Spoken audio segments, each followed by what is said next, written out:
तो last class में जो हमने चैप्टर स्टार्ट करा था आपके साथ, चैप्टर का नाम था थ्योरी बेस ऑफ अकाउंटिंग, ठीक है जी। और उसमें आपको मैंने बताया था एक सबसे पहला टॉपिक अकाउंटिंग प्रिंसिपल। तो अकाउंटिंग प्रिंसिपल का क्या मतलब होता है? रूल्स या नॉर्म्स जो हम बनाते हैं।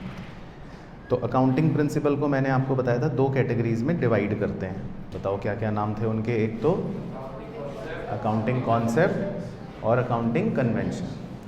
कॉन्सेप्ट का मतलब मैंने आपको बताया था कि ये होती हैं अजम्पशंस, मतलब हम कुछ सोचते हैं, जो हमारे कोर्स में 3 हैं। और अकाउंटिंग कन्वेंशन का मतलब होता है कि आउटकम्स, जो हम प्रथाएं फॉलो करते हैं ओवर द ईयर्स, ठीक है जी। बाकी अजम्पशंस अब आप मेरे साथ साथ अच्छे से याद कर लो क्या थे। 3 थे। पहला अजम्पशन था गोइंग कंसर्न। गोइंग कंसर्न का मतलब था कि बिजनेस जो है वो चलता रहेगा और आपका कोई भी इरादा उसको बंद करने का नहीं है। मेन चीज़ तो यही थी। दूसरी अजम्पशन थी कंसिस्टेंसी। उसमें आपको बताया था कि जो पॉलिसी आप एक बार सेलेक्ट करते हो वही पॉलिसी हमेशा चलती रहेगी ईयर आफ्टर ईयर। लेकिन अगर आपको चेंज करना पड़े तो सिर्फ 3 ही रीज़न से कर सकते हो। Number 1, law requires, accounting standard requires, या फॉर बेटर प्रेजेंटेशन, ठीक है जी। और तीसरी अजम्पशन थी एक्रूवल, ठीक है ऋषभ भाई, एक्रूवल। तो जिसमें आपको ये सिखाया था कि कोई भी ट्रांजैक्शन हम रिकॉर्ड करते हैं when it is entered into, not when the settlement takes place. जिसका मतलब था कि इस एग्जाम्पल में अगर आपने 5 मई को गुड्स बेचे लेकिन पैसे मिले 5 जुलाई को, तो आप रिकॉर्ड कब करोगे? 5 मई को।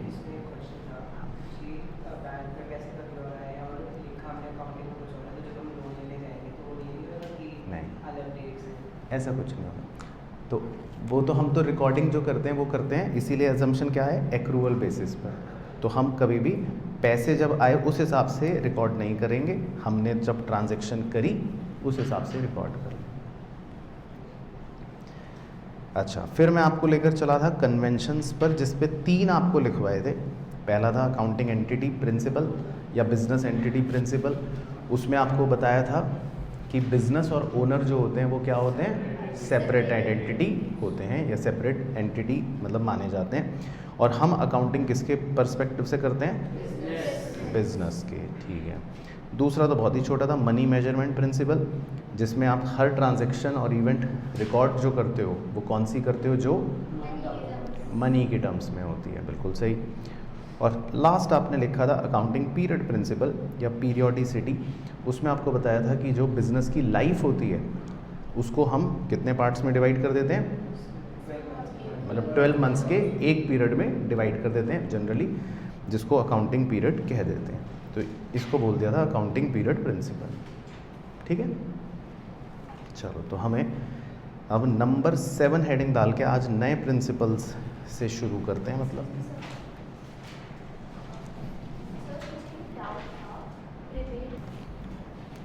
तो इस प्रिंसिपल का नाम आपको लिखना है full disclosure principle. Full disclosure principle, ये बहुत ही छोटा सा प्रिंसिपल है।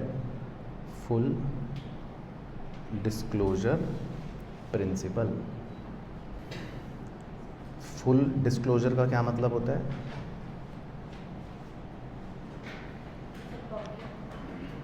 मतलब ऐसी नॉर्मल पूछ रहा हूँ, नॉर्मल। फुल मतलब पूरा, ट्रांसपेरेंसी, राइट। और डिस्क्लोजर मतलब सब कुछ बताना है। तो फुल डिस्क्लोजर प्रिंसिपल में लिखते हैं according to this principle, according to this principle comma there should be complete and understandable reporting on the financial statements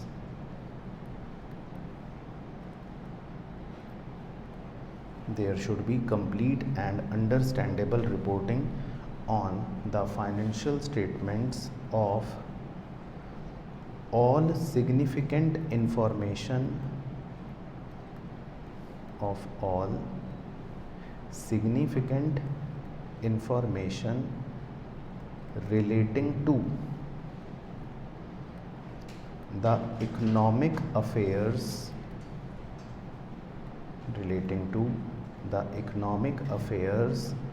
of the entity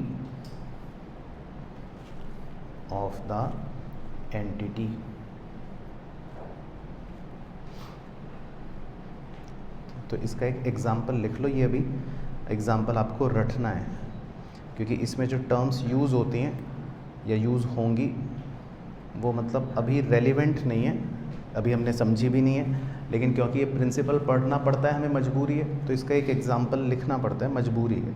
तो आप एग्जाम्पल पे आर का सिंबल बना लेना, मतलब रट लेना फ़िलहाल कुछ महीनों के लिए। तो एग्जाम्पल लिखना, contingent liabilities are shown as footnote. Contingent liabilities are shown as footnote. ठीक है, तो इसमें आप हाईलाइट कर लो जो कीवर्ड्स पहले मैं कर रहा हूँ, ऑल सिग्निफिकेंट इंफॉर्मेशन, बस। तो बहुत ही छोटा सा प्रिंसिपल है, कॉमन सेंस वाला,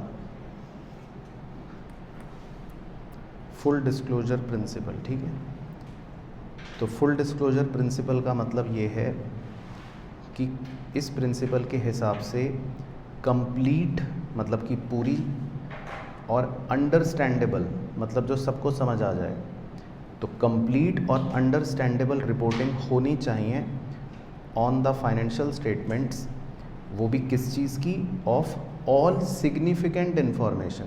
सिग्निफिकेंट इन्फॉर्मेशन का मतलब क्या हो गया, ज़रूरी इंफॉर्मेशन। सिग्निफिकेंट का मतलब क्या होता है, इम्पॉर्टेंट।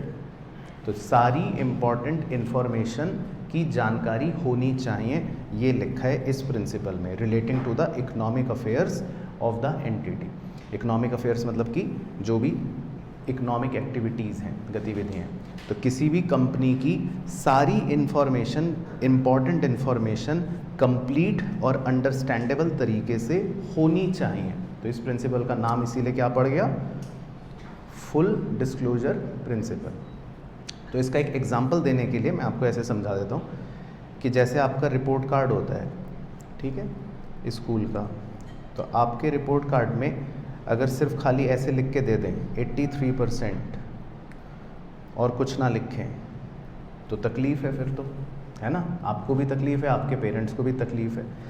तो रिपोर्ट कार्ड में खाली 83% नहीं लिखा होता, उसके अंदर आपके इंग्लिश के मार्क्स, मैथ्स के मार्क्स, ये वो मतलब और सब्जेक्ट के मार्क्स सारे लिखे होते हैं और अंडरस्टैंडेबल तरीके से लिखे होते हैं ताकि सबको समझ आ जाए। तो ये एक एग्जांपल दे रहा हूँ जस्ट टू आपको समझाने के लिए कि सेम चीज़ कंपनियों को बोली जाती है कि आपको भी अपने फाइनेंशियल स्टेटमेंट्स में, अब कंपनी के फाइनेंशियल स्टेटमेंट्स क्या होते हैं आपको पहले ऐसे ही बताया था, प्रॉफिट एंड लॉस अकाउंट या बैलेंस शीट, सुना होगा आपने, थोड़ा थोड़ा शब्द है ना, तो इसके अंदर हमें सारी इन्फॉर्मेशन बतानी चाहिए।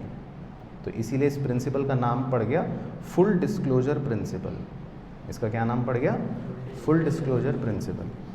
अच्छा, जो एग्जाम्पल लिखा है आपने, वैसे तो रटना है लेकिन हल्का सा बता रहा हूँ, कॉन्टिंजेंट लाइबिलिटीज़। कॉन्टिंजेंट लाइबिलिटीज़ अभी समझाऊंगा नहीं, बाद में सही समय पर बताएंगे आपको, लेकिन मतलब कुछ चीज़ें फुटनोट में लिखी होती हैं। फुटनोट किसे बोलते हैं, जैसे मान लो आपके रिपोर्ट कार्ड में नीचे एक जगह लिखी है, ठीक है, और यहाँ पे ये भी मेंशन होगा कि ये बच्चा बहुत शैतान है, तो इसका मतलब ये कि आपके मार्क्स तो बताए गए हैं लेकिन साथ ही साथ एक और इन्फॉर्मेशन जो ज़रूरी लग रही है वो भी बता दी, रिमार्क टाइप कह सकते हो। तो इसी तरह कंपनी के बैलेंस शीट के नीचे भी फुटनोट होता है यहाँ पे, तो इसको फुटनोट बोलते हैं नीचे। तो कॉन्टिंजेंट लाइबिलिटी क्या है वो तो अब बाद में सीख लोगे, बहुत उम्र पड़ी है अभी, लेकिन कॉन्टिंजेंट लाइबिलिटी को भी हम फुटनोट में शो करते हैं। ये प्रिंसिपल का एग्जाम्पल है, क्योंकि हम कुछ भी चीज़ यूज़र से छुपाना नहीं चाहते, तो इसीलिए इस प्रिंसिपल का नाम क्या बन गया, फुल डिस्क्लोजर प्रिंसिपल। तो बस आप सिंपल याद रखो कि इसका मतलब है सारी इन्फॉर्मेशन यूज़र को बतानी है। तो समझ आ गया फुल डिस्क्लोजर प्रिंसिपल। चलो इसके बाद नंबर 8, नंबर 8 का नाम है जी मैटीरियलिटी प्रिंसिपल। मैटीरियल लिखकर आगे ITY लगा देना, मैटीरियलिटी प्रिंसिपल।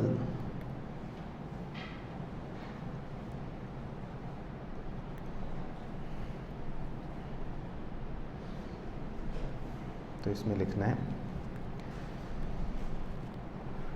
मटीरियल मीन्स इम्पॉर्टेंस,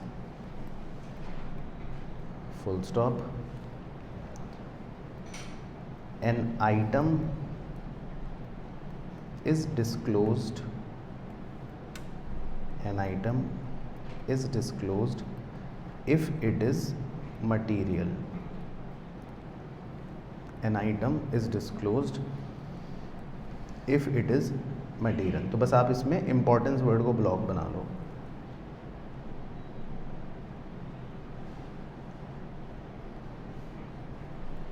चलो ठीक है, तो इसमें तो बहुत छोटी सी इंग्लिश है लेकिन इसका एग्जाम्पल बड़ा है, तो एग्जाम्पल समझा देता हूँ आपको। तो अगर आपको अच्छा लगे तो आप भी ड्राइंग बना लेना, नहीं तो कोई बात नहीं। चलो तो हम 2 लोगों के एग्जाम्पल लेते हैं। पहले आदमी का नाम है मुकेश अंबानी साहब और दूसरे आदमी का नाम है ये राजू पनवाड़ी। राजू पनवाड़ी समझ गए कौन है? कौन है बताओ? जो नीचे यहाँ पान की दुकान में काम कर रहा है। और मुकेश अंबानी तो आपको बताइए कौन है साहब। तो ये दोनों अपने अपने एक दिन घर जा रहे थे, दोनों अपने अपने घर जा रहे थे। दोनों का 500 रुपये का नोट रास्ते में चोरी हो गया, राजू पनवाड़ी का भी और मुकेश अंबानी का भी। ठीक है, वो अपने घर जा रहा था मुंबई में, वहाँ पे उसका 500 रुपये का नोट चोरी हो गया। राजू पनवाड़ी यहाँ से घर जा रहा था, उसका भी 500 रुपये का नोट चोरी हो गया। तो 500 रुपये इज़ कॉन्स्टेंट, मतलब ताकि आपको ये ना लगे कि भेदभाव कर रहे हैं सर। तो दोनों के कितने रुपए के नोट चोरी हो गए? 500 रुपये के नोट चोरी हो गए। ठीक है, लेकिन राजू पनवाड़ी बहुत दुखी है। जब वो घर पहुँचा तो वो रो रहा था, और मुकेश अंबानी तो हंसते हंसते घर पहुँचा, उसको तो पता भी नहीं है, मतलब पता है लेकिन फ़र्क नहीं पड़ रहा। ठीक है, तो भाई एग्री हो आप इस बात से? बोलो पहले हाँ। ठीक है, तो अब एक आदमी जिसको फ़र्क नहीं पड़ रहा 500 रुपये का नोट चोरी होने से, तो वो आदमी इस बात को रिकॉर्ड भी नहीं करेगा, क्योंकि उसके लिए ये 500 रुपये राइट इम्पॉर्टेंट नहीं है। और इम्पॉर्टेंट को यहाँ पर कहते हैं मटीरियल। यहाँ पर मटीरियल वर्ड का क्या मतलब है? देखो लिखा है पहले ही सेंटेंस में, मटीरियल मीन्स इम्पॉर्टेंस। तो मुकेश अंबानी इस चीज़ को अपनी बुक्स में रिकॉर्ड नहीं करेगा, क्योंकि उसके लिए शायद ये इम्पॉर्टेंट नहीं है। मतलब मैं एज्यूम कर रहा हूँ, क्या पता हो तो कर भी लेगा, मतलब मैं तो एज्यूम कर रहा हूँ ये सब कहानियाँ। लेकिन राजू पनवाड़ी बहुत दुखी था, और वो घर जाकर अपनी बुक्स में इस लॉस को रिकॉर्ड करेगा। क्यों करेगा? क्योंकि उसके लिए वो इम्पॉर्टेंट यानी कि मटीरियल था। तो मटीरियलिटी प्रिंसिपल बस सिंपल ये बात कहता है कि कोई भी आइटम तब डिस्क्लोज करोगे आप इफ़ अगर वो मटीरियल है। अब क्या मटीरियल है क्या नहीं, वो सब्जेक्टिव मैटर है। हो सकता है आपका 1 करोड़ रुपए भी खो जाए तो आपको फ़र्क ना पड़े, लेकिन मेरा 1 रुपये भी खो जाए तो मुझे तो 4 दिन नींद नहीं आती। तो इसीलिए ये सब्जेक्टिव मैटर हो जाता है। बट प्रिंसिपल समझ गए कि क्या है? ठीक है, तो ये आप बना भी सकते हो छोटी सी ड्राइंग अगर आपको लगता है तो, अदरवाइज़ तो समझ आ गया तो भी ठीक है। तो समझ आ गया आदित्य भाई? तो समझ गए मटीरियलिटी का मतलब क्या? तो बस ऐसी शॉर्ट में बना लो हल्का सा, तो आपको एटलीस्ट एग्जाम्पल का रेफरेंस याद आ जाएगा। तो मटीरियलिटी मतलब हो गया इम्पॉर्टेंस, और जिस आदमी के लिए इम्पॉर्टेंट नहीं है वो रिकॉर्ड नहीं करेगा, और जिस आदमी के लिए इम्पॉर्टेंट है वो रिकॉर्ड कर लेगा। तो दैट इज़ मटीरियलिटी।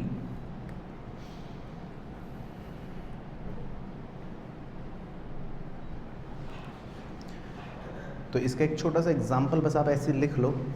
ये तो खैर ड्राइंग वैसे हो गई, लेकिन इसका एक एग्जांपल पुराने ज़माने में थोड़ा ज़्यादा चलता था, लेकिन इसका एक एग्जांपल आप लिख लो, राउंडिंग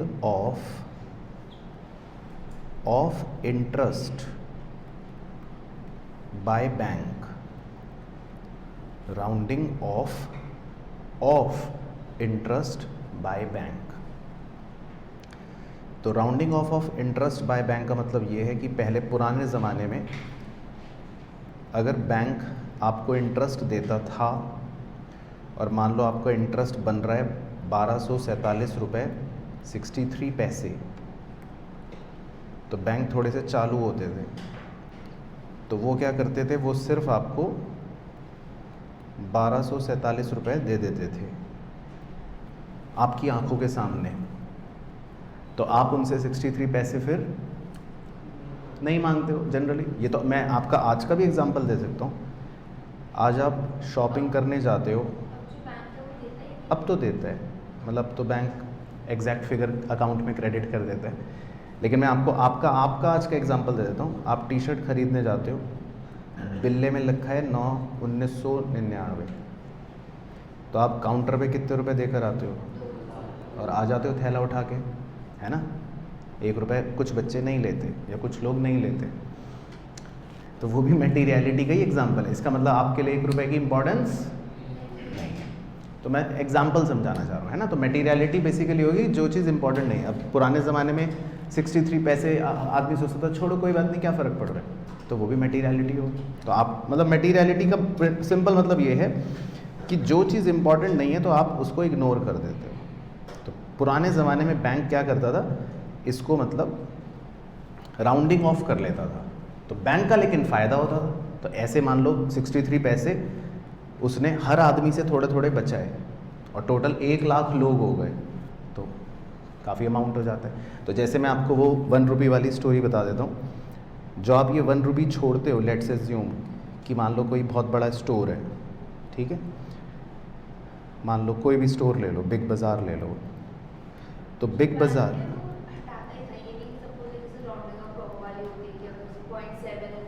नहीं, वो तो फिर उसका नुकसान हो जाएगा ना, फिर बैंक क्यों ज़्यादा देगा, बैंक तो चालू है। तो अब जैसे बिग बाज़ार का एग्जांपल ले लो, आपने 1 रुपये छोड़ दिया, ठीक है, तो एक दिन में आपके हिसाब से बताओ बिग बाज़ार में एक दिन में कितने लोग आते होंगे एक दिन में? 10,000 मतलब एक स्टोर पे, चलो 1000 ले लो, 1000 ले लेते हैं राउंड फिगर, ठीक है। तो एक स्टोर पे 1000 लोग आते हैं, तो बिग बाज़ार के कितने स्टोर हैं देश में? कितने स्टोर हैं? कम से कम 200 स्टोर्स हैं, है ना। और तो पूरे महीने में कितने दिन हो गए? 30 दिन हो गए। तो अगर आप 1 रुपये छोड़ते हो तो 1 महीने के अंदर बिग बाज़ार की क्या कमाई हो गई, और पूरे साल की भी लगा सकते हो आप।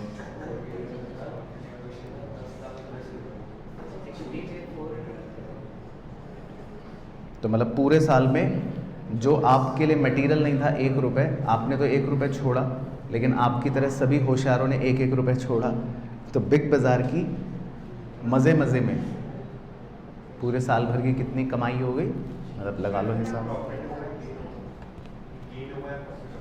ये तो काला धन है। क्योंकि बिग बाज़ार तो कितने रुपए का बिल देता है आपको बिल कितने का मिलता है? 199 का, है ना। तो ये तो काला धन है, इस पर तो टैक्स भी नहीं ले सकती सरकार एक तरह से। हाँ, बहुत ज़्यादा हो गया तो, है ना। हाँ, तो समझ गए मतलब मटेरियलिटी का एग्जाम्पल। तो इसीलिए 1 रुपये छोड़ना नहीं है। मुझे तो इसीलिए 1 रुपये छोड़ने पे 4 दिन नींद नहीं आ रही थी, इसीलिए नहीं आ रही थी क्योंकि 1 रुपये की कीमत है। और डोनेट का बॉक्स भी रखते हैं, तो वो भी जोड़ लो। डोनेट नहीं करते होंगे, हैं? हाँ, तो हर जगह आता है, होता है ना ये। तो अगर आप इम्पोर्टेंस नहीं समझते हो तो मतलब आपके लिए मटेरियलिटी नहीं है, पॉइंट है। तो बड़ा होल एग्जांपल समझ गए। चलो तो खैर, अब चांद तारों पे नहीं पहुंचते, तो आपको प्रिंसिपल समझ आ गया, मटेरियलिटी प्रिंसिपल। चलो इसके बाद पढ़ते हैं आगे, नंबर 9 लिखते हैं। नंबर 9 प्रिंसिपल का नाम है कॉस्ट, या इसको और करके हिस्टोरिकल कॉस्ट प्रिंसिपल भी कहते हैं। कॉस्ट या historical cost principal,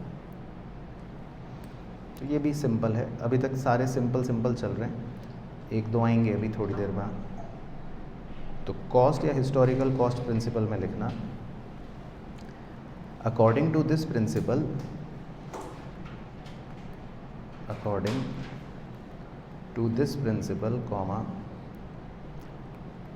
fixed assets are always recorded at cost। at cost को आप अंडरलाइन कर लेना, फिक्स्ड एसेट्स को बादल बना लेना और ब्रैकेट में लिखना है ignore market price, ignore market price. ठीक है, तो बहुत ही सिंपल सा प्रिंसिपल है कॉस्ट या हिस्टोरिकल कॉस्ट प्रिंसिपल। तो इसमें तो बहुत ही सिंपल सी बात लिखी हुई है कि मान लो आपने कोई फिक्स्ड एसेट खरीदा, ठीक है जी, तो कोई फिक्स्ड एसेट का एग्जांपल दो। एसी, लैंड और मशीन, फर्नीचर, वो है ना, एटसेट्रा, बहुत सारे हो गए।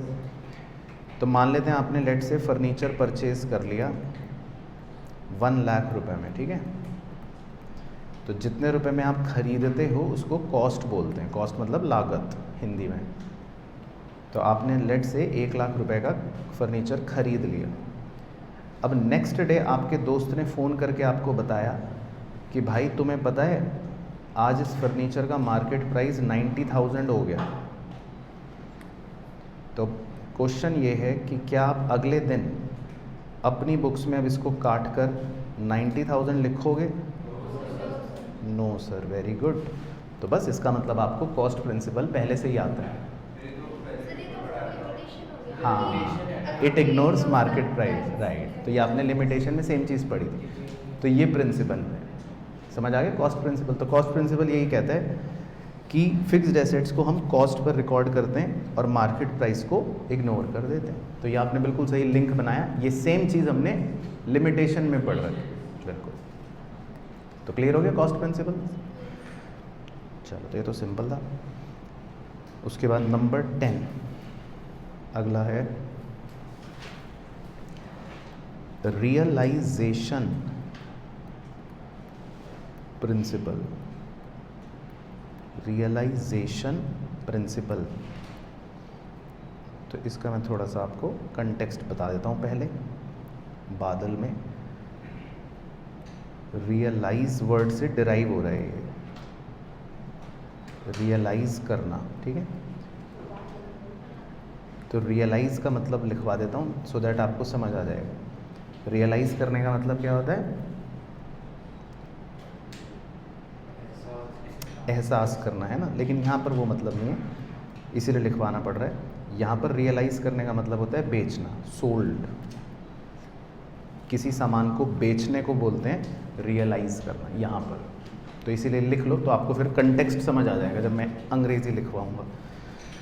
तो इस वर्ड से डिराइव हुआ है रियलाइजेशन प्रिंसिपल। तो रियलाइज़ करने का मतलब होता है बेचना, ठीक है, सोल्ड करना, सेल करना, कुछ भी समझ लो। तो इसमें लिखते हैं एक लाइन छोटी सी, according to this principle, according to this principle comma market price और realisable value is recorded when the asset is actually sold, sold को ब्लॉक बना लेते हैं और एसेट इज एक्चुअली सोल्ड को हाईलाइट भी कर लेते हैं। तो according to this principle market price और realisable value is recorded when the asset is actually sold. तो पुराने वाले एग्जाम्पल को ही कंटिन्यू करना पड़ेगा क्योंकि उसकी कहानी सेम होती है। तो बहुत से लोग कहते हैं कि ये प्रिंसिपल कॉस्ट प्रिंसिपल को ही फॉलो करता है और सही भी कहते हैं, क्योंकि आपने अभी अभी थोड़ी देर पहले कॉस्ट प्रिंसिपल में क्या सीखा था कि इग्नोर द मार्केट प्राइस, और हम तो किस पे रिकॉर्ड करते हैं, कॉस्ट। तो यहाँ तक थी ना कहानी पुराने प्रिंसिपल की।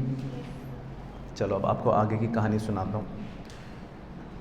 अब मान लो मैंने ये फर्नीचर एक्चुअल में बेच दिया, तो ऐसे बना देता हूँ, नाउ इट इज़ सोल्ड, ठीक है। तो मैंने फर्नीचर को बाज़ार में बेच दिया। तो जब मैं फर्नीचर को बाज़ार में बेचूंगा तो बाज़ार में कितने रुपए प्राइस है इसका, 90। तो मुझे अब कितने रुपए मिलेंगे, 90,000 मिलेंगे, क्योंकि मैंने तो इसको बाज़ार में बेच दिया। और बाज़ार तो किस प्राइस पर खरीदेगा, जो मार्केट में चलता है। आपने कितने का खरीदा इससे तो कोई मैटर नहीं करता ना भाई। अब जैसे मोबाइल फ़ोन में बाज़ार में बेचूंगा तो वो तो मार्केट के प्राइस पर ही बेचूंगा ना। मैं बोलूँगी मैंने तो 1 लाख का ख़रीदा था, तो वो तो उससे कहेगा इससे कोई फ़र्क नहीं पड़ेगा। तो मान लो मैंने फर्नीचर एक्चुअली सोल्ड कर दिया, अब मैंने उसको बेच दिया, तो अब मैं कितने रुपए रिकॉर्ड करूँगा, 90,000। तो बस यही प्रिंसिपल का नाम पड़ गया, रियलाइजेशन प्रिंसिपल। और आप पढ़ लो इंग्लिश, इसमें यही लिखा है कि according to this principle market price is recorded, या रियलाइजेबल वैल्यू भी बोलते हैं इसको, realisable value is recorded when the asset is actually sold.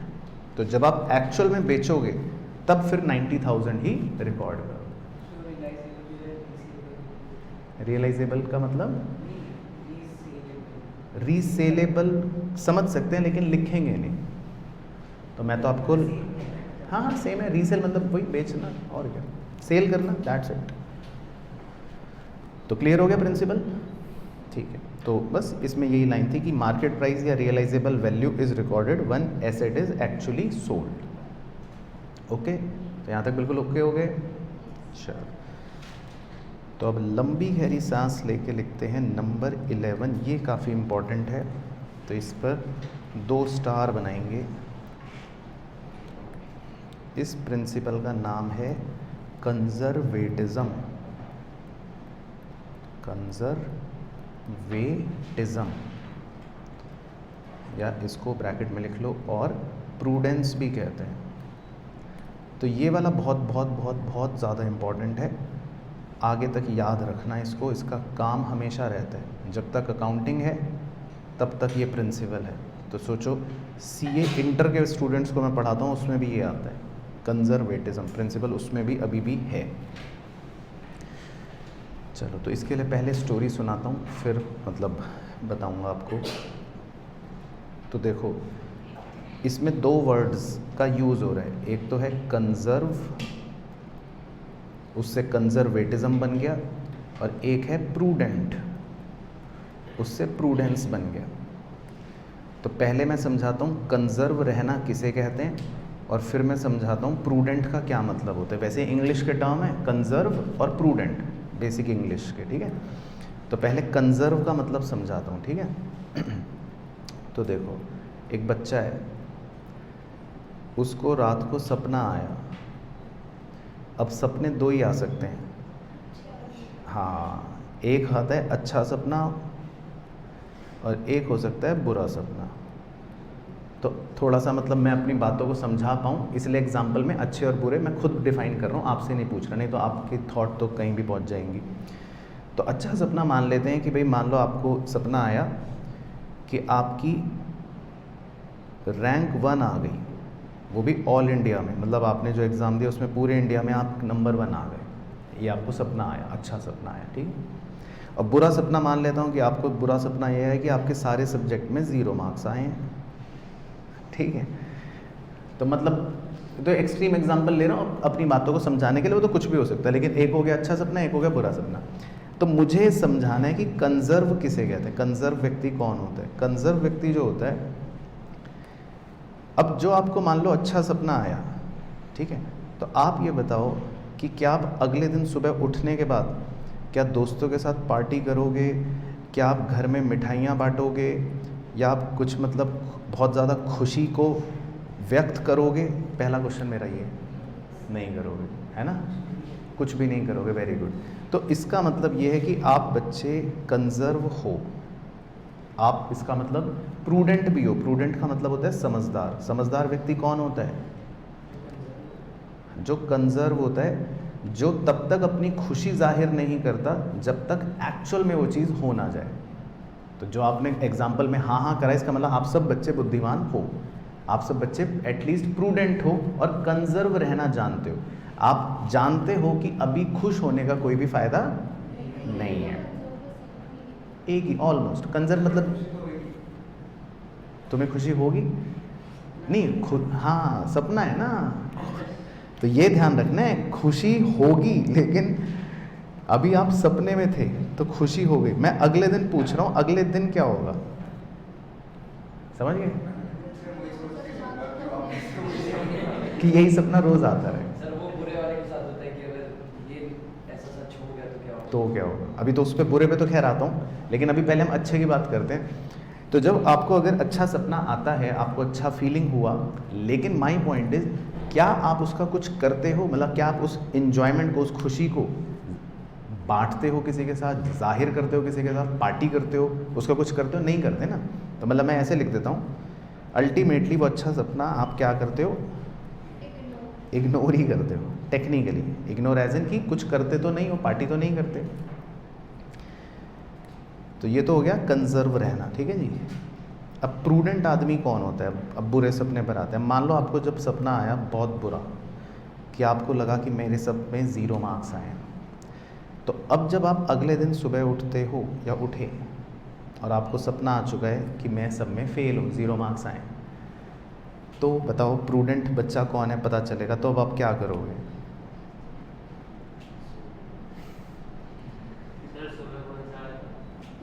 अब बुरा सपना देखा आपने कि आपके सब सब्जेक्ट्स में 0 मार्क्स हैं। हाँ हाँ, क्या बोला आपने? पढ़ेंगे, हाँ मैं यही सुनना चाह रहा था। तो ये लड़की इसका मतलब प्रूडेंट है। Very good.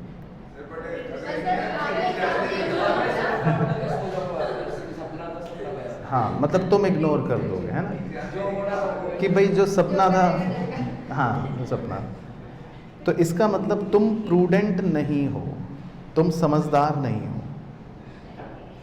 अब सुनना ध्यान से, जब आपको बुरा सपना आता है या आपको अगर बुरा सपना आया, तो समझदार व्यक्ति जो होता है, प्रूडेंट व्यक्ति जो होता है, वो उस पर फिर एक्शन लेता है, उस पर वो काम करता है। उसको डर है कि यार ये कहीं सच ना हो जाए, कहीं मैं वाकई में फेल ना हो जाऊं, तो फिर वो पढ़ाई करता है। मैं आपकी बात नहीं कर रहा भाई, आप तो सब बच्चे मनमौजी, अभी छोटे महा बच्चे हो। एग्ज़ाम कहाँ हुआ अभी? एग्ज़ाम तो अभी 1 हफ्ते बाद है। हाँ अच्छा अच्छा, हाँ तो सोचो फिर तो तभी बैठ जाओगे पढ़ने। सर बट हम इसमें वर्क नहीं कर रहे हैं, अगर हम इसमें खुश होकर वर्क नहीं कर रहे हैं बट इसमें कर रहे हैं, डिफरेंस क्या है दोनों? वही तो समझा रहा हूँ दोस्त। जब अच्छा हो रहा होता है ना सपने के अंदर, तो आप कभी भी अच्छी चीज़ को लेकर पहले खुशी नहीं मना सकते या नहीं मनाते हो, यही समझदारी होती है। जैसे आज आप अभी बैठे हो, तो आप अभी से क्या पार्टी कर सकते हो कि मैं क्लास 11th में टॉप कर लूँगा या मैं क्लास 12th में टॉप कर लूँगा, या आपको सपने आए, रोज़ भी सपने आए, बट आप कुछ करोगे उसका? नहीं करोगे। लेकिन आप अभी क्यों पढ़ रहे हो, या कहीं ना कहीं बैक ऑफ द माइंड, मान लो परसों एग्ज़ाम होगा, तो आज आप क्यों पढ़ोगे? क्योंकि आपको डर है फेल होने का। तो मैं ये समझाना चाहता हूँ कि जो प्रूडेंस होता है ना, प्रूडेंस का मतलब होता है कि वो इंसान का कहीं ना कहीं साइकोलॉजी है कि जब हम कुछ सोचते हैं कि अच्छा होने वाला है, तो हम उसको तब तक सेलिब्रेट नहीं करते जब तक हो ना जाए एक्चुअल में। लेकिन जब हमें लगता है कुछ बुरा होने वाला है, तो हम पहले सतर्क हो जाते हैं, हम तब अपना एटीट्यूड चेंज कर देते हैं। तो यही फ़र्क होता है अच्छे में और बुरे में। अगर आप रोड पर भी जा रहे हो और आपको दूर से ही अगर दिख रहा है कि वहाँ कुछ एक्सीडेंट हो गया है, कोई गड्ढा है, तो आप यहीं से अलर्ट हो जाओगे, है ना। तो इसका मतलब आप प्रूडेंट हो। तो मैं ये पॉइंट समझाना चाहता हूँ कि प्रूडेंस का या कंजर्व रहने का मतलब ये होता है कि इंसान अच्छे सपनों को इग्नोर करता है, लेकिन जब बुरे सपने होते हैं उनके लिए वो एक्शन लेता है। मतलब ये बात मुझे बाय डिफ़ॉल्ट समझानी ही पड़ेगी, क्योंकि ये मैं लिखवाऊंगा अभी प्रिंसिपल में। प्रिंसिपल पे तो पहुंचा नहीं हूँ, अभी तो हम हंसी मजाक कर रहे हैं, अभी तो हम बेसिक साइकोलॉजिकल बातों पे हंस रहे हैं। लेकिन मैं ये बात आपको लिखवाऊंगा कि जब आपको लगता है कि भविष्य में कुछ अच्छा होने वाला है, तब आप पता है क्या करोगे, इग्नोर करोगे। लेकिन जब आपको लगेगा कि भविष्य में, फ्यूचर में कुछ खराब होने वाला है, तब आप उसको मतलब उस पर एक्शन लोगे, उस पर कुछ रेडी रहोगे, राइट। तो इसको कंजर्वेटिज्म प्रिंसिपल बोलते हैं। तो एक्चुअल में कंजर्वेटिज्म प्रिंसिपल या प्रूडेंस प्रिंसिपल का यही मतलब है वैसे तो, ठीक है। तो समझ आई थोड़ी थोड़ी स्टोरी। चलो तो लिखवा देता हूँ, बाकी स्टोरी और लिखकर समझ आ जाएगी। तो यहाँ लिख लेते हैं, आप मतलब लिखो, डायग्राम छोड़ दो, तो आपके लिए नहीं था। तो अकॉर्डिंग टू दिस प्रिंसिपल, नहीं डायग्राम मत बनाओ, आप तो बस इंग्लिश लिखो, आप तो सीधा प्रिंसिपल लिखोगी क्या है। According to this principle comma provide for anticipated losses but do not account anticipated profits, but do not account anticipated profits। तो बस प्रिंसिपल में लाइन तो इतनी सी ही है, हाईलाइट कर देता हूँ। According to this principle provide for anticipated losses. इसमें आप प्रोवाइड फॉर को चाहे ब्लॉक बना लेना। प्रोवाइड फॉर एक अकाउंटिंग लैंग्वेज होती है, इसका मीनिंग लिख लो। इसका मीनिंग होता है रिकॉर्ड करना। रिकॉर्ड करने को अकाउंटिंग लैंग्वेज में प्रोवाइड फॉर कहते हैं। तो डायरेक्टली रिकॉर्ड वर्ड नहीं यूज़ करते, प्रोवाइड फॉर कर देते हैं। यहाँ पे प्रिंसिपल की लैंग्वेज ऐसी है। बट आगे लिखा है but do not account anticipated profits. यहाँ पर अकाउंट का मतलब भी आप ब्लॉक बनाकर लिख लो। अकाउंट का मतलब भी है रिकॉर्ड। अकाउंट कहने का मतलब भी रिकॉर्ड होता है, रिकॉर्ड करना।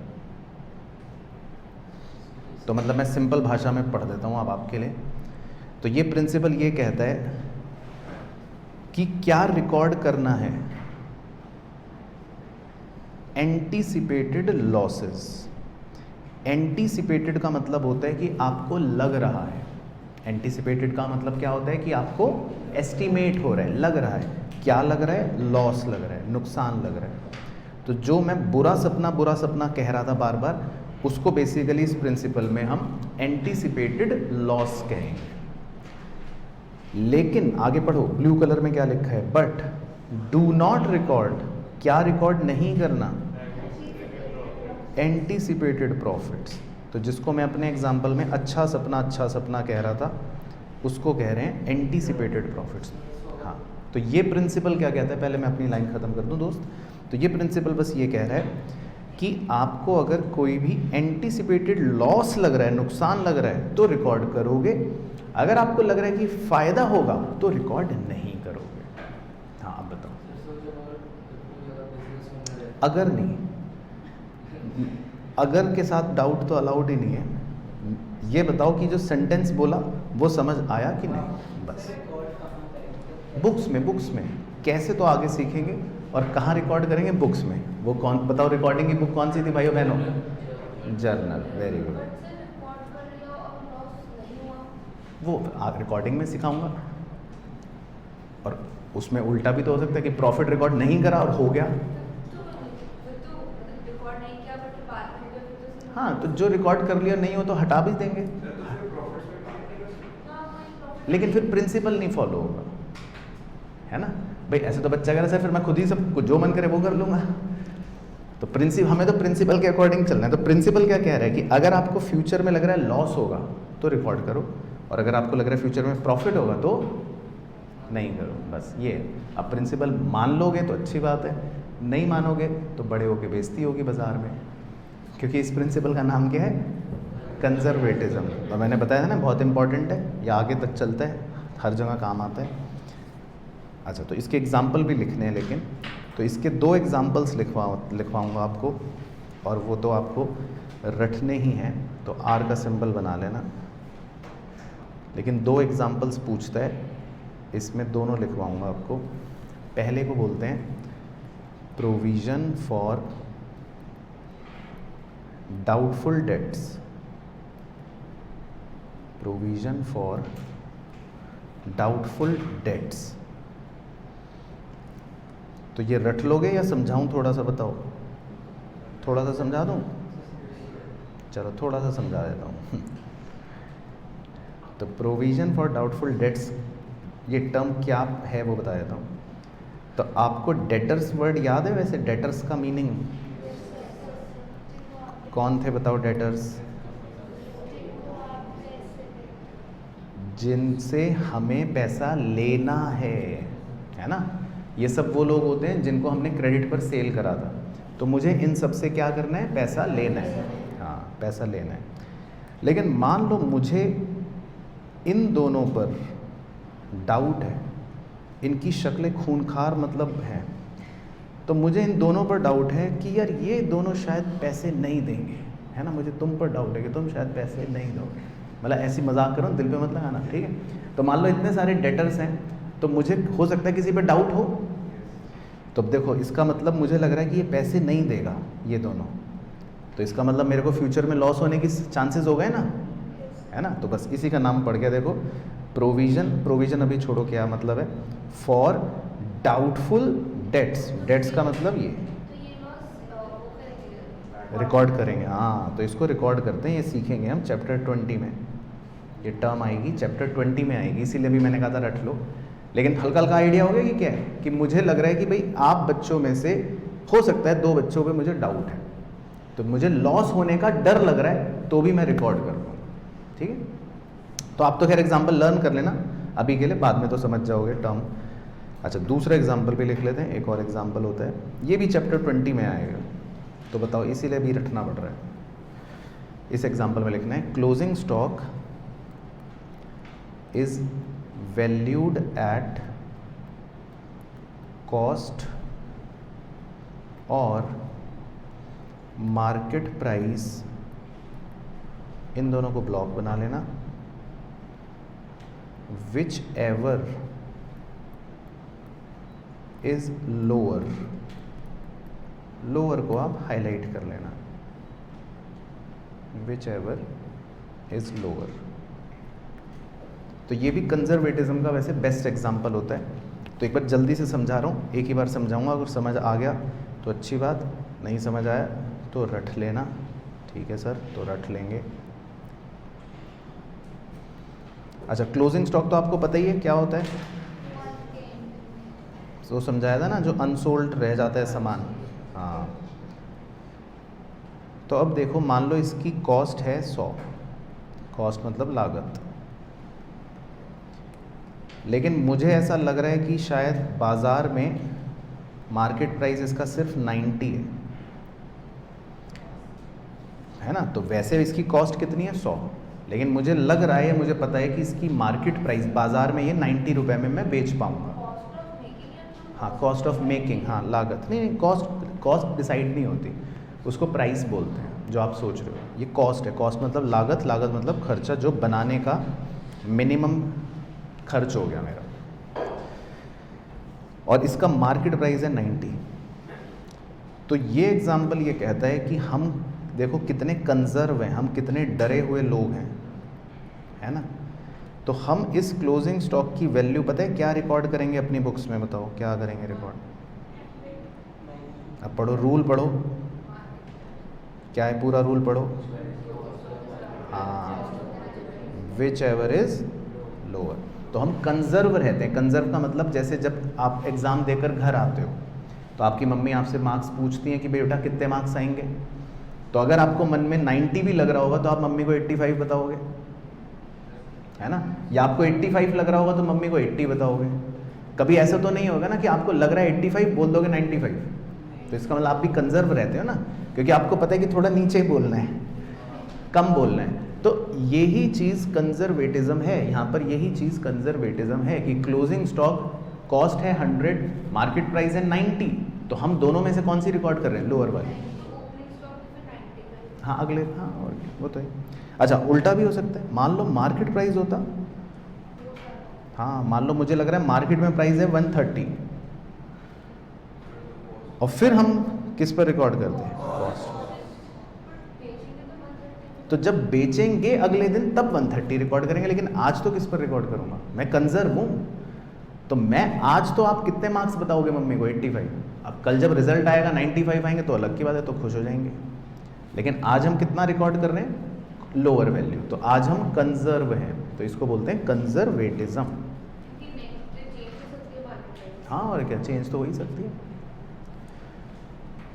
ठीक है ना। तो ये भी वैसे हम चैप्टर 20 में सीखते हैं, आगे चैप्टर आता है। तो अभी के लिए लेकिन बस आप ये दोनों एग्जाम्पल लर्न कर लेना, ठीक है। तो ये प्रिंसिपल बहुत इंपॉर्टेंट है, तो आपके एग्जाम के लिए भी मार्क कर लो कि मतलब अगर प्रिंसिपल्स में से कोई एक पूछेगा ही पूछेगा या आते ही आते, तो ये वाला काफ़ी इंपॉर्टेंट होता है, ठीक है, कंजर्वेटिज्म। अच्छा इसके बाद है जी नंबर 12, तो इस पे खाली 1 स्टार लगा लो। ये कंजर्वेटिज्म से कम इंपॉर्टेंट है, लेकिन ये भी अच्छा इंपॉर्टेंट है। इसका नाम होता है नंबर 12 का मैचिंग प्रिंसिपल, मैचिंग प्रिंसिपल। तो ये भी इंपॉर्टेंट लिख लेते हैं, matching principal.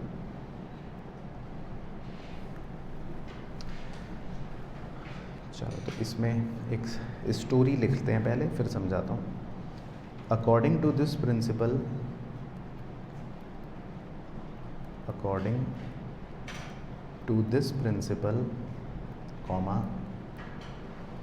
expenses incurred to earn the revenue, expenses incurred to earn the revenue should be recognized, should be recognized as expense in the same year, in the same year। तो इसमें recognised को तो आप highlight कर लेना और same year को underline कर लेना। और रिकॉग्नाइज्ड ये एक अकाउंटिंग टर्म है, लेकिन इसका मीनिंग लिख लो एरो डाल के, बताओ क्या, तुक्का मारो। रिकॉग्नाइज करना, पहचानना, आइडेंटिफाई, वो तो हो गया देसी मतलब तो यहाँ पर होता है रिकॉर्ड करना। हाँ तो देख रहे हो रिकॉर्ड करने के कितने सारे टर्म्स हैं अकाउंटिंग में। अभी थोड़ी देर पहले आया था अकाउंट फॉर, रिकॉर्ड करना यही मतलब है, लेकिन ये सब टर्म्स हैं, है ना। तो रिकॉग्नाइज्ड का मतलब आप लिख लो, मार्क कर लो, इसका मतलब होता है रिकॉर्ड करना। हाँ रिकॉर्ड करना, ठीक है। चलो तो ये समझा देता हूँ प्रिंसिपल, बहुत ही ईजी प्रिंसिपल है तो देखो जी, मैं आपको पहले अपने एग्जाम्पल से समझाता हूँ। तो मेरे लिए मैं पहले आपके साथ अपनी इनकम डिस्कस करता हूँ कि मेरी इनकम क्या है। अब क्योंकि आप क्लास 11th के बच्चे हो, तो मेरी इनकम हो गई मान लो क्लास 11th की, जो मैंने आपसे फ़ीस चार्ज करी, राइट। मेरे लिए इनकम क्या है, जो मैंने आपसे फ़ीस चार्ज करी। तो मैं इसको बोल देता हूँ रेवेन्यू, एक प्रकार से, ठीक है, रेवेन्यू वर्ड बोल देता हूँ। तो इसको ग्रीन कलर कर देता हूँ ताकि मैं अपनी कहानी जब समझाऊँ तो ऊपर का और नीचे का लिंक दिखता रहेगा। तो मेरे लिए रेवेन्यू क्या है, जो मैंने आपसे पैसा लिया फ़ीस का, ठीक है। लेकिन आपसे ये फ़ीस कमाने के लिए, ये इनकम कमाने के लिए मैंने कुछ खर्चा भी करा था। अब मैंने क्या खर्चा करा, मैंने एडवर्टाइजमेंट करवाया, मान लो छोटा बहुत, अमिताभ बच्चन से नहीं करवाया, लेकिन छोटा सा एडवर्टाइजमेंट करा, है ना। मैंने पेन खरीदे, मैंने कहा बच्चे आएंगे पढ़ाने के लिए पेन चाहिए। तो मतलब मैं ऐसी कुछ भी रैंडमली बोल देता हूँ कि मान लो मैंने कुछ भी खर्चे करे, एक्सपेंस करे, so that I can generate my revenue. मुझे पता था कि अगर मैं एक्सपेंस नहीं करूँगा तो शायद मैं ये रेवेन्यू जनरेट ना कर पाऊँ। अगर मैं पेन ना खरीदूँ तो शायद मैं पढ़ा ना पाऊँ, मैं एडवर्टाइजमेंट ना करूँ तो शायद आप मुझे जानो ना, तो आपसे रेवेन्यू कमाने के लिए मैंने क्या करा है, एक्सपेंस करा है। पहले इस कहानी के लिंक को सब बच्चे समझ पा रहे हैं कंफर्टेबली? ओके, ठीक है। तो आपसे रेवेन्यू कमाने के लिए मैंने एक्सपेंस करे हैं, एक्सपेंस को ब्लू कर देता हूँ। तो अब आपसे जितनी भी फीस मुझे मिलेगी, जो भी मेरा रेवेन्यू होगा, वो मैं रिकॉर्ड कर लूँगा इस साल, है ना, इस साल, जो ये साल आपका चल रहा है। अब बस पॉइंट ये है कि जो एक्सपेंसेस मैंने करे हैं रेवेन्यू कमाने के लिए, क्या इन्हें मैं अगले साल रिकॉर्ड करूँगा? बताओ, नहीं, है ना। तो इन एक्सपेंसेस को भी मैं फिर किसी साल रिकॉर्ड करूँगा, सेम ईयर में। तो इसका मतलब हो गया मैच करना, कि जब आपने रेवेन्यू को रिकॉर्ड करा उसी साल एक्सपेंस को भी रिकॉर्ड करना चाहिए, इसीलिए इसका नाम पड़ गया मैचिंग प्रिंसिपल। तो अब आप धीरे धीरे इंग्लिश पढ़ लो अकॉर्डिंग टू दिस प्रिंसिपल। ठीक है, क्या लिखा है देखो, एक्सपेंसेस इनकर्ड, तो वो ब्लू से ब्लू मैच हो गया, है ना।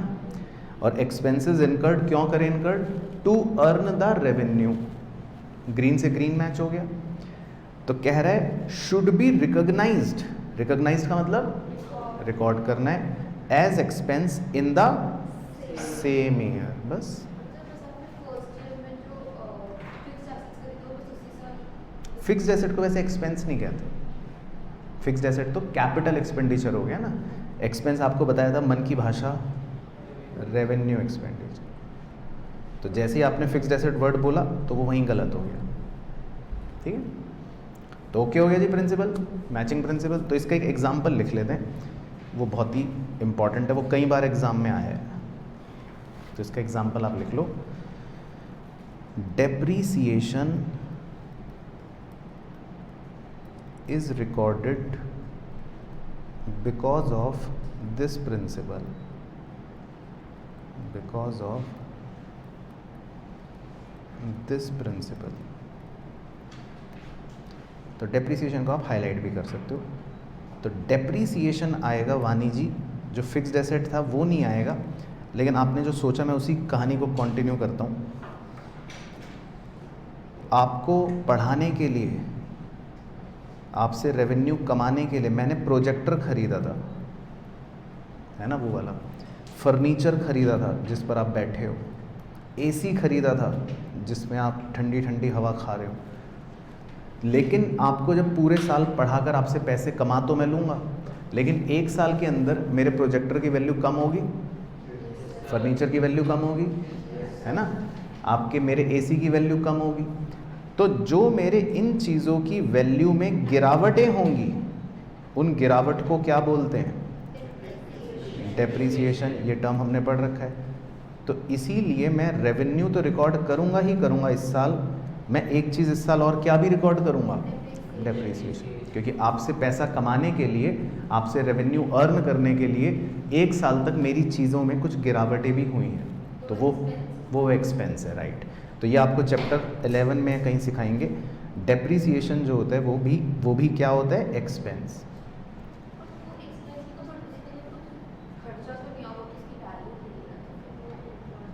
हाँ, तो अब कुछ तो आगे के चैप्टर के लिए भी छोड़ देते हैं। इसको बोलते हैं non cash expense. Non cash का मतलब कि हमारी जेब से कुछ नहीं गया, लेकिन मेरे फर्नीचर की वैल्यू तो कम हो गई ना, मेरे प्रोजेक्टर की वैल्यू तो कम हो गई ना, मेरे एसी की वैल्यू तो कम हो गई ना। तो डेप्रीसिएशन भी हमारे लिए क्या है? एक्सपेंस। तो फिलहाल ये एग्जांपल आप रट लेना, बाकी जब आगे पढ़ोगे तो खैर समझ जाओगे।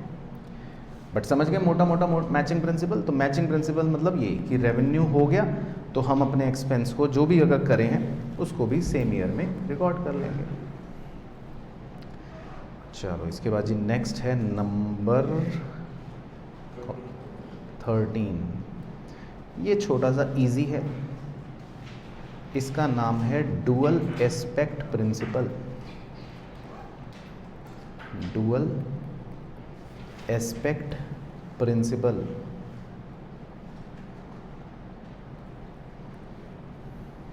तो इसमें तो पहले ही लिख लो ब्रैकेट में, रेफर चैप्टर 5। तो इसमें तो इसीलिए कुछ समझाना ही पाप है, क्योंकि क्यों सर समझाना क्यों पाप है? क्योंकि इस पर तो पूरा चैप्टर ही बेस्ड है। जिन्होंने अगर स्कूल में पढ़ा हो उनको पता होगा, अकाउंटिंग इक्वेशन एक चैप्टर है। तो अकाउंटिंग इक्वेशन जो चैप्टर आप पढ़ोगे अभी कुछ टाइम में, बस ये प्रिंसिपल वही है बेसिकली, लेकिन लिख लेते हैं इसके बारे में तो एक दो बातें। तो इसमें आपको लिखना है according to this principle, according to this principle, comma, every transaction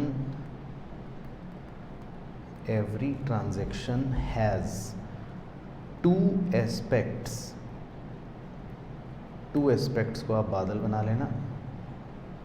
every transaction has two aspects, that is, बताओ इसके नाम पहले लिखवा चुके। हाँ बिल्कुल सही, डेबिट एंड क्रेडिट। तो इसीलिए इस प्रिंसिपल का नाम भी है डुअल एस्पेक्ट। डुअल मतलब दो एस्पेक्ट, है ना। डबल एंट्री सिस्टम में वहीं आ रहा था, तो आपने चैप्टर 1 में पढ़ा था ना डबल एंट्री सिस्टम। हाँ, तो ये वही सेंटेंस है। और इसीलिए इस प्रिंसिपल का नाम भी डुअल एस्पेक्ट है कि हर ट्रांजैक्शन के दो एस्पेक्ट्स होते हैं, एक को हम डेबिट बोलते हैं और एक को हम क्रेडिट बोलते हैं। और इसकी एक मैथमेटिकल इक्वेशन है, वो लिख लो। तो वो बस अभी लिख लेना, वो हम चैप्टर 5 में पढ़ते हैं वैसे। तो मैथमेटिकल इक्वेशन लिख लो, एसेट्स इज इक्वल टू, हाँ, लाइबिलिटी प्लस कैपिटल। तो ये तो बस आप अभी लिखकर ऐसे छोड़ देना। तो जब हम पढ़ेंगे आगे चैप्टर 5 तो उसमें आप सीख जाओगे बेसिकली कि ये क्या है। डुअल एस्पेक्ट प्रिंसिपल, तो मतलब बस पॉइंट ये है कि इसमें हर ट्रांजैक्शन के दो एस्पेक्ट्स होते हैं, दो पहलू होते हैं। और इसमें ये इक्वेशन होती है जो हमेशा मैच करती है, मतलब आपका लेफ्ट हैंड साइड और राइट हैंड साइड दोनों बराबर होंगे हमेशा। तो सीख जाओगे। चलो इसके बाद नंबर 14 का नाम है रेवेन्यू रिकॉग्निशन। Revenue recognition.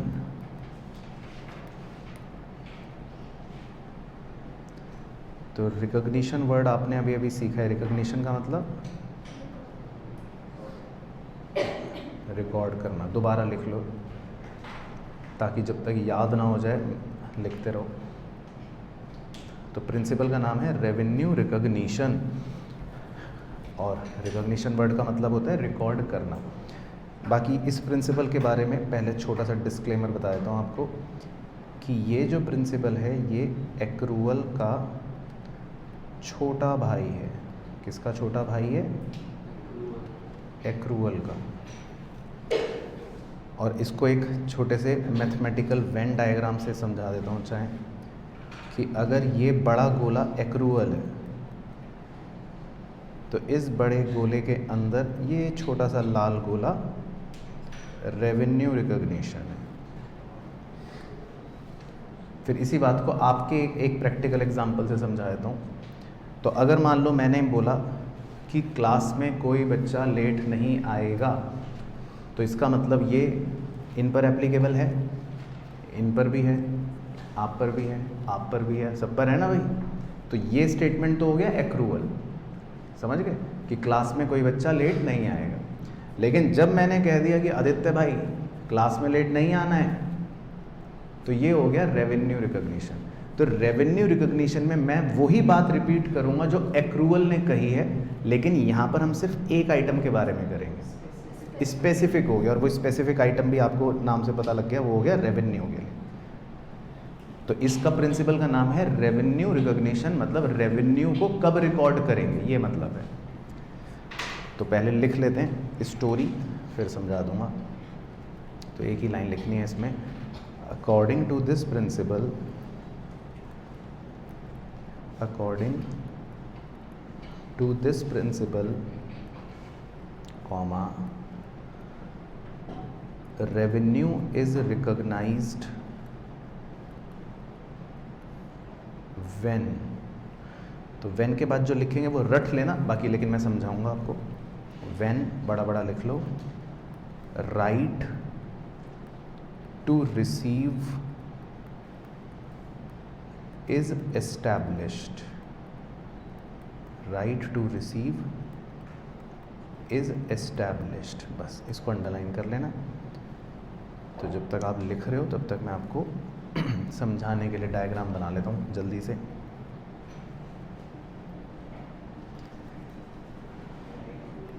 हाँ, right to receive is established. तो मान लेते हैं आपने 5 मई को गुड्स बेचे, ठीक है, और पैसा रिसीव हुआ आपको 5 जुलाई को। तो गुड्स आपने बेचे कब? 5 मई को, और पैसे कब मिले आपको? 5 जुलाई को। तो जब हम गुड्स बेचते हैं तो मतलब हमारे लिए रेवेन्यू होता है वो, है ना। गुड्स बेचना इज इक्वल टू मतलब रेवेन्यू, क्योंकि आपको पैसे मिलेंगे। तो अब बस इस प्रिंसिपल का नाम है रेवेन्यू रिकॉग्निशन, मतलब रेवेन्यू को रिकॉर्ड कब करना है। तो अंग्रेज़ी पढ़ लो, कह रहा है रेवेन्यू इज़ रिकॉग्नाइज्ड। रिकॉग्नाइज्ड का मतलब रिकॉर्ड करना, दोबारा लिख लो चाहे। तो कह रहा है रेवेन्यू को कब रिकॉर्ड करोगे। तो पहले आप बताओ कब करोगे? 5 तारीख को, मतलब 5 मई या 5 जुलाई? तो ये आपको कैसे पता? क्योंकि आपने एक्रूअल में भी पढ़ रखा है ये चीज़। तो वही चीज़ यहाँ पर भी कहता है रेवेन्यू रिकॉग्निशन, बस थोड़ा सा इंग्लिश ट्विस्ट कर दी कि when right to receive. Right to receive का मतलब होता है, राइट का मतलब होता है अधिकार। हाँ, तो आपका अधिकार कब से एस्टैब्लिश हो गया? 5 मई से। भाई मैंने तो गुड्स बेच दिए ना, तो मेरे अधिकार तो आज से ही लग गए। अब पैसे कल मिले, परसों मिले, आज ही मिले, 2 दिन बाद मिले, वो बात की बात है। तो बस एक्रूअल सबके लिए हो गया था, एक्रूअल में सबके लिए हो गया था, और ये खाली एक के लिए हो गया, रेवेन्यू के लिए। तो ये सिर्फ रेवेन्यू के लिए है पॉइंट। तो इसी का इसलिए प्रिंसिपल ही अलग बना दिया। भाई जो शैतान बच्चे होते हैं उनके लिए रूल अलग बनाने पड़ते हैं ना कभी कभी, तो उसका नाम अलग पड़ गया, रेवेन्यू रिकॉग्निशन। बट समझ आ गया? तो जो एक्रूअल है वही है वैसे ये, लेकिन ये स्पेसिफिक रेवेन्यू के लिए है बस, ठीक है। चलो जी, इसके बाद नंबर एक्रूअल के एग्जाम्पल तो परचेज में भी चल सकता है। मान लो गुड्स सोल्ड की बजाय हमने गुड्स खरीदे होते, तो हाँ उल्टा। हाँ, तो ये तो नहीं आउटकम नहीं, मतलब प्रिंसिपल है, वो अजम्पशन भी है। हाँ, तो ये तो प्रिंसिपल है, ये खाली रेवेन्यू की बात कर रहा है, और एक्रूअल को हमने अजम्पशंस में डाल रखा है। भाई अल्टीमेटली फॉलो तो होंगे ही उससे। भाई एक घर का बड़ा भाई हो गया, एक छोटा भाई हो गया, रात को रोटी तो घर में आके दोनों को ही खानी है। तो आप छोटे से ये पूछ रहे हो भाई तुम छोटे क्यों, उससे पूछ रहे हो तुम बड़े क्यों।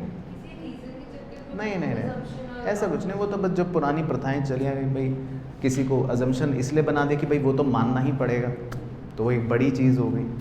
फिर रेवेन्यू को लेकर डाउट्स हुए होंगे लोगों के मन में, तो फिर ये बना दिया गया। तो इस पर क्योंकि एक अकाउंटिंग स्टैंडर्ड भी है, अकाउंटिंग स्टैंडर्ड 9, AS 9। हाँ, अकाउंटिंग स्टैंडर्ड 9। तो ICAI ने इसके रूल बना रखे हैं, तो इसलिए प्रिंसिपल थोड़ा है, क्योंकि लोगों को रेवेन्यू कब रिकॉर्ड करना है पता नहीं होता है ना। तो इसीलिए वो तो बहुत सारे चीज़ें होती हैं बिहाइंड द सीन कि क्या है। बट आपको समझ आ गया कि क्या है रेवेन्यू रिकॉग्निशन। अच्छा, इसके बाद चलते हैं जी लास्ट नंबर 15 जो है आपका, है ना। 15 ही बताए थे आपको टोटल। भाई 3 हो गए एजम्पशन, 12 हो गए थे वो प्रिंसिपल्स कह लो, तो टोल मिलाकर 15 प्रिंसिपल्स हो गए थे। तो इसका नाम है verifiable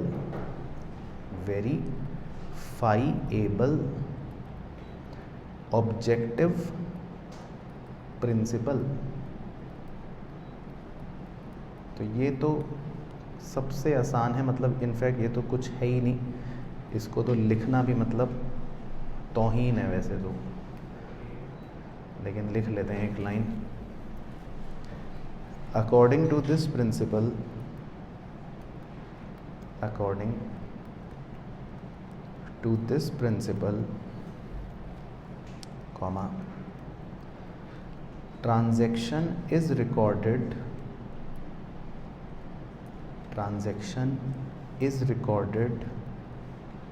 on the basis of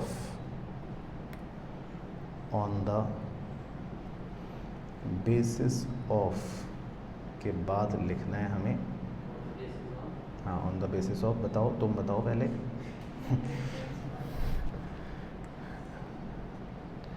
चलो तो पहले समझा देता हूँ। तो आप कोई भी ट्रांजैक्शन जब रिकॉर्ड करते हो, जैसे आपने गुड्स परचेज करे, है ना, तो आपने रिकॉर्ड कर लिया 20,000। फिर मान लो आपने गुड्स सेल करे तो भी रिकॉर्ड कर लिया, मान लो 30,000। तो ये सब जो भी आप रिकॉर्ड करते हो ट्रांजैक्शन, ये किस आधार पर रिकॉर्ड कर रहे हो बताओ भाई। ऐसे नहीं, फाइनेंशियली तो गुड्स भी आ गए चलो, लेकिन आपको कैसे पता 20,000 है? मनी मान लो अभी पे नहीं करा, मान लो उधार पे खरीदा, मान लो आपने क्रेडिट पे खरीदा है भाई, अभी मान लो आपने क्रेडिट पे खरीदा है, अभी तो पैसे भी नहीं दिए, तो भी आप 20,000 क्यों रिकॉर्ड कर रहे हो? क्या आधार, क्या है, बेसिस क्या है? उसका कॉस्ट, उसकी मार्केट प्राइस। और वो कहाँ दे रखी है, मतलब वो आपको कैसे पता? जिससे आपने परचेज किया है उसने नहीं बताया। उसने बताया तो ऐसे तो मान लो मैं ओरली बता देता हूँ आपको कि मैंने कल ताजमहल खरीदा है, प्राइस टैग ये लो ऐसे लिख देता हूँ, ये रहा कि ताजमहल खरीद के लाया हूँ मैं कल 2 करोड़ में। अच्छा, हाँ, बिल्स, राइट। तो अकाउंटिंग में जब हम कोई भी रिकॉर्डिंग करते हैं ना, तो वो पता है किस बेसिस पर करते हैं भाई। आप 20,000 क्यों लिख रहे हो? आप तो चार्टर्ड अकाउंटेंट हो ना, आप सबसे पहले देखोगे मुझे बिल दिखाओ, तो बिल में लिखा होता है कि ये गुड्स खरीदे और ये इसका प्राइस कितना है 20,000। तो इसको बोलते हैं, इस प्रिंसिपल का नाम है वेरीफाइबल ऑब्जेक्टिव प्रिंसिपल। तो transaction is recorded on the basis of, बस एक ही कीवर्ड लिखना है बड़ा बड़ा, एविडेंस, हाँ, सबूत। तो ये हमें सीए की स्टडी में भी सिखाते हैं, लेकिन खैर आप तो अभी छोटे सीए हो। लेकिन स्टडी क्या है कि भाई कोई भी चीज़ अगर रिकॉर्ड करनी है तो मुंशी का सबसे पहला धर्म क्या है? सबूत। हाँ, पहले हमें बिल दिखाओ, हाँ, मतलब पहले हमें सबूत दिखाओ, तब हम रिकॉर्ड करेंगे ना, नहीं तो ओरली तो कोई कुछ भी बोल दे कि मैंने आज ताजमहल खरीद लिया 1 करोड़ में, तो उससे कुछ नहीं होगा। तो इस ऑब्जेक्टिव का प्रिंसिपल का मतलब है कि हमने कोई भी ट्रांजैक्शन जब रिकॉर्ड करनी है तो एविडेंस के बेसिस पर रिकॉर्ड करनी है। ठीक है, तो क्लियर हो गया? तो सिंपल। चलो, तो ये तो हो गई 12 बातें वो जो करनी थी 3 अजम्पशन के बाद। अब 2 छोटे छोटे क्वेश्चन लिखने हैं, तो पहले आप लिखो क्वेश्चन 1। ये दोनों 1 या 3 नंबर के छोटे क्वेश्चन हैं। पहला क्वेश्चन है, what are the features of accounting principle. तो ये क्वेश्चन कई बार पूछ लेता है, 1 या /3 मार्क्स, कि अकाउंटिंग प्रिंसिपल के फीचर्स क्या हैं। तो आंसर लिख लो। तो हम 3 फीचर्स लिखते हैं इसमें, ठीक है। तो हमें 3 फीचर्स बताने हैं कि अकाउंटिंग प्रिंसिपल के फीचर्स क्या हैं। तो नंबर 1 लिखना है, accounting principles are man made. Man made को आप हाईलाइट कर लेना। Accounting principles are man made. तो पहली बात तो ये कि ये इंसान ने बनाए हैं, तो ऐसा नहीं है कि ये कोई परमात्मा ने बनाकर हमारे को भेजे हैं। तो अकाउंटिंग प्रिंसिपल्स जो हैं वो मैन मेड हैं। Second, accounting principles are flexible, that is they are not rigid. इसमें आप फ्लेक्सिबल को हाईलाइट कर लेना। इसका मतलब है कि अकाउंटिंग प्रिंसिपल्स जो हैं वो चेंज हो सकते हैं। तो इसीलिए हम ओवर द ईयर्स हम तो देखते हैं, आपने नहीं देखा, हमने देखा है कुछ रूल्स को बदलते हुए कई बार चेंज हो जाता है। तो अकाउंटिंग प्रिंसिपल्स जो हैं वो फ्लेक्सिबल होते हैं। Third, accounting principles are generally accepted. तो अकाउंटिंग प्रिंसिपल्स जो होते हैं ये जनरली एक्सेप्टेड होते हैं, मतलब कि इनको हर कोई फॉलो करता है। ये हर कोई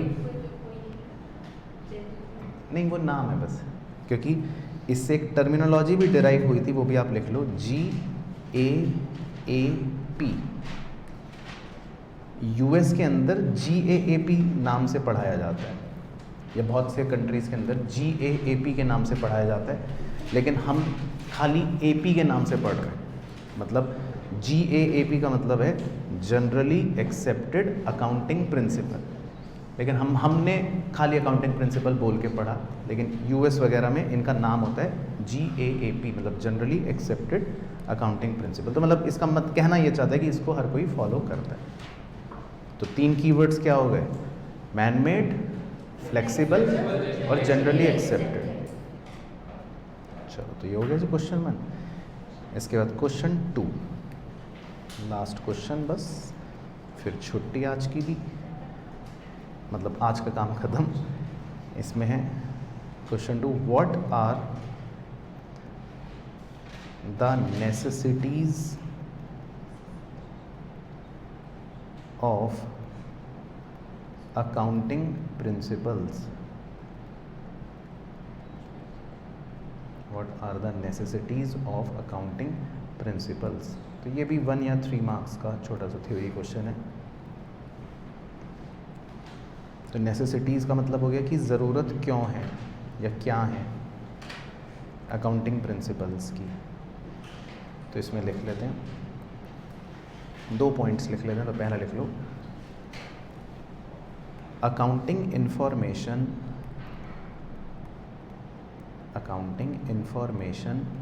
becomes useful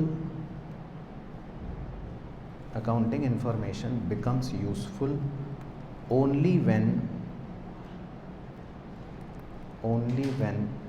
it is prepared following some set of rules। इसमें आप यूज़फुल वर्ड को ब्लॉक कर लेना। तो accounting information becomes useful only when it is prepared following some set of rules. और second, to maintain uniformity and enables comparability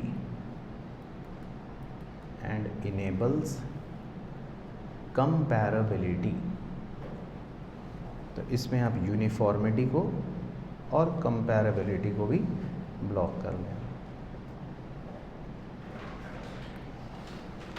तो simple सी बात है कि अकाउंटिंग प्रिंसिपल की ज़रूरत क्या है। पहला तो ये लिखा है कि अकाउंटिंग इन्फॉर्मेशन यूज़फुल तब होगी जब वो किसी रूल्स से बनाई गई होगी। अगर सब बच्चों को अलग अलग बोल दिया जाए भाई जिसका जो मन करे कर लो, तो फिर वो इन्फॉर्मेशन यूज़फुल नहीं है, क्योंकि फिर तो उस पर रिलाई नहीं कर सकते, और फिर वो यूनिफॉर्म नहीं होगी। कोई बच्चा कुछ करेगा, कोई बच्चा कुछ करेगा, कोई बच्चा कुछ करेगा, और उसको हम कंपेयर भी नहीं कर सकते। तो अगर हम चाहते हैं इन्फॉर्मेशन यूज़फुल रहे, यूनिफॉर्म रहे और आसानी से कंपेयर हो जाए, तो इसीलिए अकाउंटिंग प्रिंसिपल्स की ज़रूरत है, ये कहना चाह रहे हैं। ठीक है, तो समझ आ गया। तो ये भी छोटा थ्योरी क्वेश्चन था बेसिकली, कई बार पूछ लेता है 1 नंबर में या 2 नंबर में कि नेसेसिटीज़ क्या हैं। चलो, तो ओके होगी कहानी। चलो, तो डन टनाटन।